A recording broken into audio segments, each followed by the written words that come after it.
Hello, everyone. Welcome to the Irrational Sense podcast.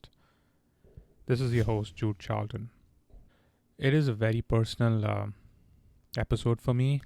Today, I'm going to be talking about stammering and stuttering and how I, as a kid, went through it, still to go through it as an adult at times, and how I passed through it. So, stick around to watch the video on how I did go through it and what my experience was.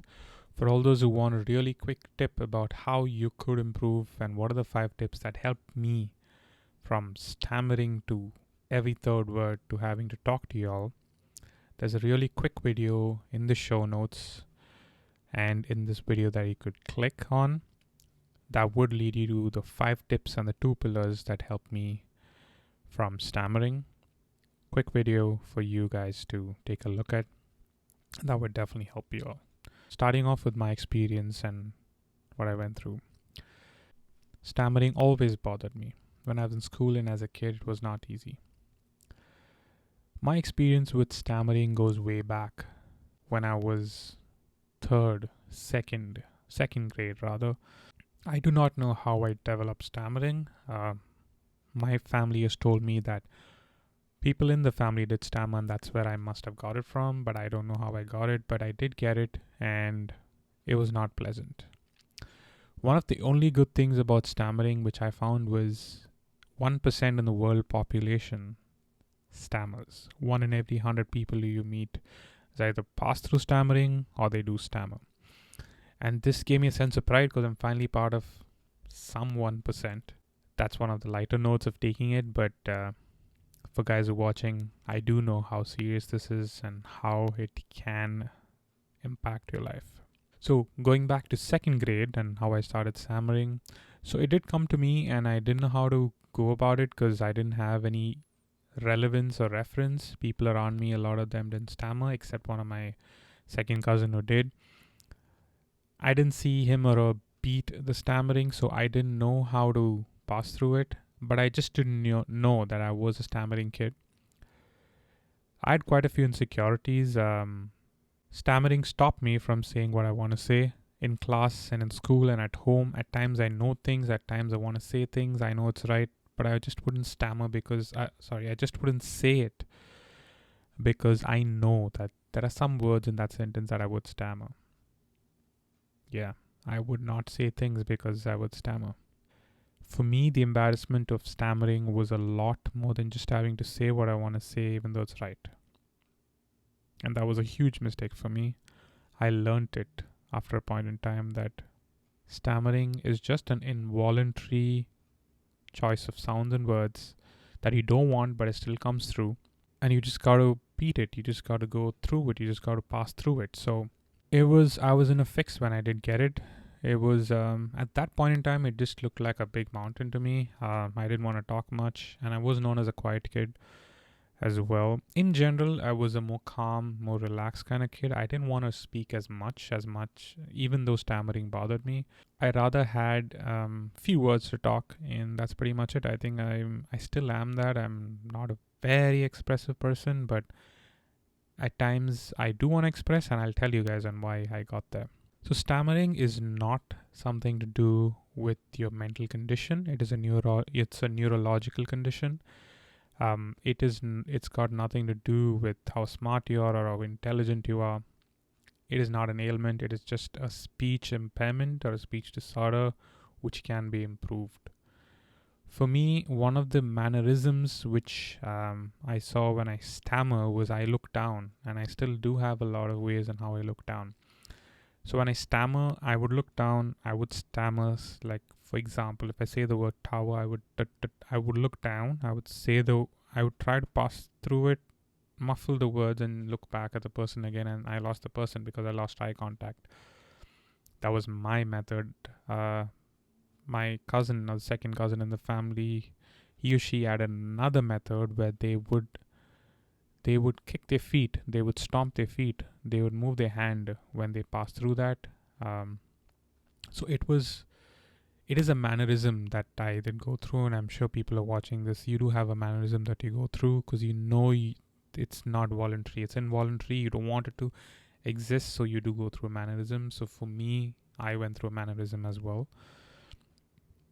So when this happened and I went through a mannerism, I was just known as a guy who would just look down and just say muffle a few words and can't speak properly. At a point in time, I put on weight and I became a really fat kid. So I was a stammering, a fat kid.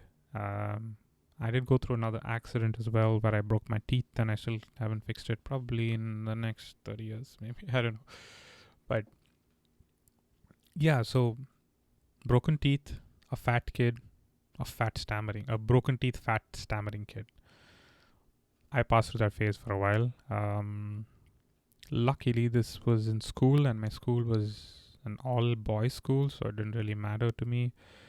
I am someone, one of the things that helped me pass through these phases was I am someone who is what he is. For example, I do know there are some ailments, there are some issues. I do have a lot of problems. But hey, that's how I am. That doesn't impact me personally. Even though I know that there is an issue, I would switch. I do have a split personality, I would say. At times when I'm confident, I'm confident. At times when I'm low, I'm actually low. So I'd never really understood on where I could put the stammering bit of it. But I saw other mannerisms later that was not pleasant and not nice, and I know that led from stammering.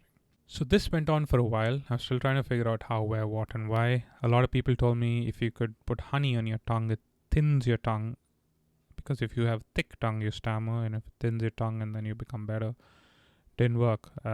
People told me to start breathing exercise when I was in 3rd grade. Didn't work, obviously, because I never did any breathing exercise when I was 3rd grade. Come on, like, who does breathing exercise when they're 3rd grade? So, it developed, went on 5th, 6th, 7th. And then around 7th and 8th, it just started to impact me a little bit more, because that's when I started talking to women or girls. So for some reason, it didn't impact my confidence to go and talk to people, but I know and in future date it would. So somewhere on that phase, I worked on a few things and it kind of dissipated, and it led me to a space where I can talk a few things without stammering, but other things I would stammer. At this phase, at this time in my life is when I got extremely physically active. I also made sure that I hit the gym. I started working out at the age of 13, 14, started lifting weights, and a few things changed. I started becoming more active. I started watching movies. So my perspective on things changed, and I knew that, hey, you know what? This is not something that will stay around for long, but I can move past this. My attitude changed towards things and definitely did impact this as well. And to tell you the right point at when things changed for me was when I actually did start meditating and start breathing exercises and start talking in front of the mirror. Now remember, I am a single kid and I didn't have any brothers and sisters to pull my leg and tell me when I stammer, when I don't, and how I can improve. I had really supporting parents who would tell me that you're fine, you're good, you will become better. But I just didn't have the right spot. At times you got to find the exact time when you make that mistake to correct it. So I didn't really have that little needle that would point it and say, hey, you know what, stop, correct. I didn't have that. So it took over a point in time where I had to practice breathing and meditation, and that did help me. I thought breathing and meditation was not the best, and I would do it, especially in private space. I would do breathing exercise. I would talk in the mirror a lot. To improve it, which really helped me to improve my confidence as well. And I think that was what I lacked. I just needed to talk to myself. So I developed a sort of a relationship with myself, which moved on from when I was about 13, 14, and that helped me dissipate my stammering and stuttering. There still are a few words for tower, beard that I keep saying as an example in the previous video that I did post. Hey, for all those who are watching, there are 5 quick tips and 2 pillars that help me pass through this. And if you guys are still here on this video, thank you for being with me for so long. But you could click on the video in the show notes for that video tells you specifically in how I pass through it. Thank you. And now continuing with the video. So yes, so I didn't really know how I could pass through it. So there were a few words, and then it was a phase where I would only stutter and stammer for a few words. So what I did, I started finding alternatives for the word. For example, I would make sure that I never say the word tower. I would say other things that, and there was no reason for me to say a tower. I would just make up other words that would fill in the word for tower. And there were a few other examples which I cannot recollect now, but I would make alternative words to not have to stammer. That was number one. So that was a good thing because I learned a few words, so it worked on the positive. Another thing to avoid. So these are the avoiding strategies that I did. Going around learning new words was a good. A negative that happened was when I stammer, for example, when I say tower and I stammer, I would not pronounce the complete word because I know T is a problem for me. So I would say hour. So even though it is tower, but it's an incomplete tower, which is an hour. So I would say hour, and people would, what? I'll be like, hour. And they would still, it would take 3 tries, but they would get it. But hey, I didn't stammer, right? This was not the best idea because what happened was people knew me as someone who does not pronounce words correctly. They didn't know I stammer. You know what? He's not saying it right. Maybe he doesn't know the word. And I was okay with that than having to stammer. This continued, and I still do have that impairment where when I stammer, when I have those words, I say half a word. I stammer when I'm excited, when I'm anxious. I do the half word technique even till today. That is not a technique you guys want to do. You want to be able to say the words as often as possible in front of the mirror so you can get through it. But I did a mistake, and I still do have that. I'm trying to work on it. That was my second technique on how I try to navigate through it. The third, which was also a negative one, was I started speaking softly. I would not talk loudly because I know if I talk loudly, the tower, when I say hour, people would know I'm not saying it well. So I would just muffle it down a bit.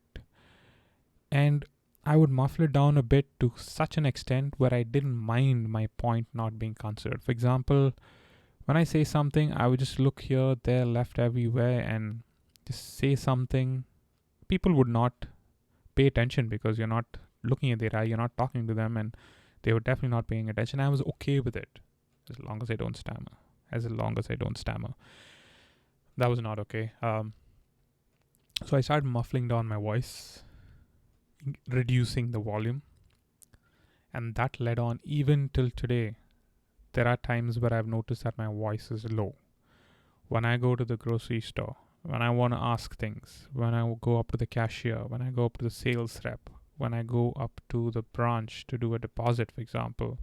I don't know when I did a deposit to a branch, but as an example, if there's anywhere that I have to go and talk, I've noticed that my volume is lower, even though I do not stammer as much, but that was because of the habit that I developed when I stammered. So my volume was low. I had to make a conscious effort of increasing the volume, which now I think I have developed. I do not know if it is 100%, but I have worked on it. I have developed it. So that was not the best idea. So the 3 things which I did, one was a positive, learning more words. Second was I tried to say half words. And third, I muffled down my voice. So overcoming stammering, for people who are going through it, and for me, it is not a 100-meter run. It's a marathon. It takes forever, and I still do have those few little nicks and knacks that I still do to get over it.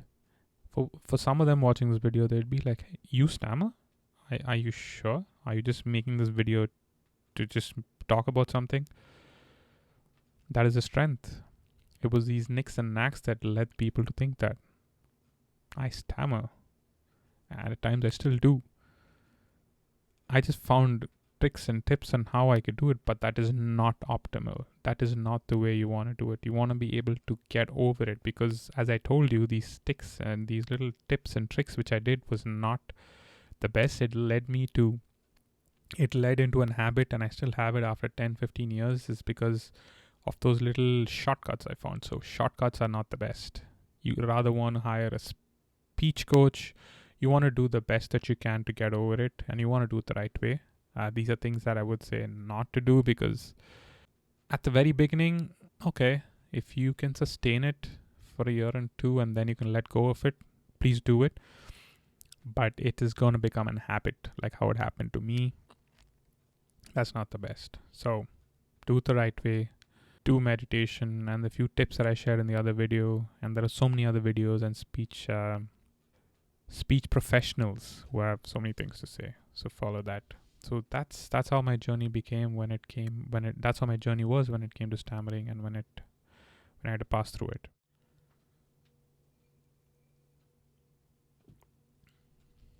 Now, after having to pass through it, and when I was in a stage when I was doing these tips and tricks and whatever that I found, and when I passed through it, after a point I saw that I practiced a few words and I was getting better. I was more excited, and I wanted to talk more. So I would just, the topic didn't matter, context didn't matter, I just wanted to talk.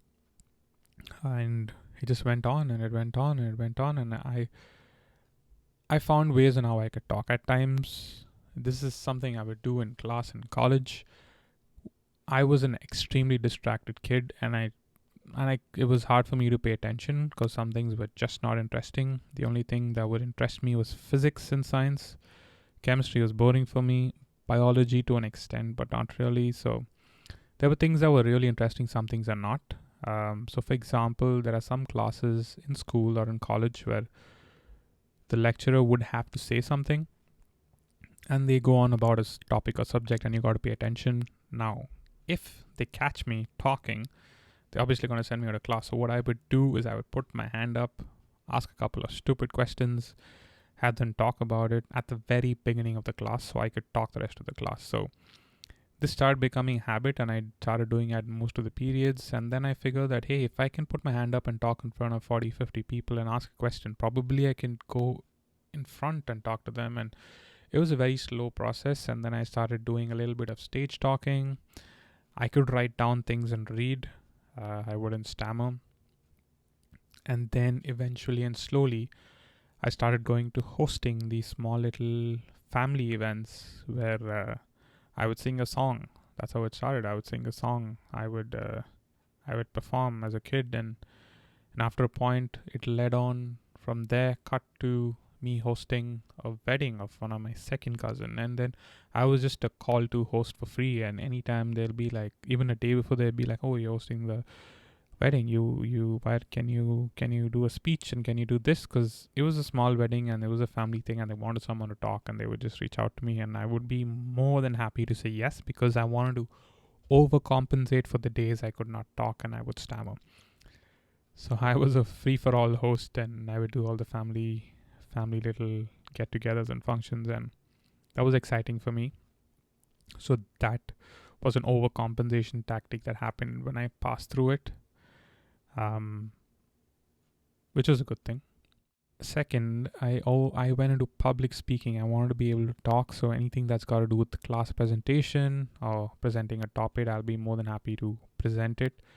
I would be more than happy to present it. I have to go out there and talk, and yes, I think that I can remember those phases when I just wanted to talk, and I have to get that acknowledgement that, hey, he's not someone who stammers, which was great. I think that eventually led to that, weddings and going on stages and talking. So I found ways now I can overcompensate for the days I lost at stammering. This was a little bit of a positive way of putting across things and how I went through it, but it is not the same for everyone. I do know how tough it can get. It can get so lonely and so gruesome where you're just tired. You don't want to talk. I do know that phase. I also do know a phase where I just wanted to text. I remember Orkut as a social media platform. I was great at flirting on messages because I stammer. So it was anything that stopped me from not having to talk, I would do.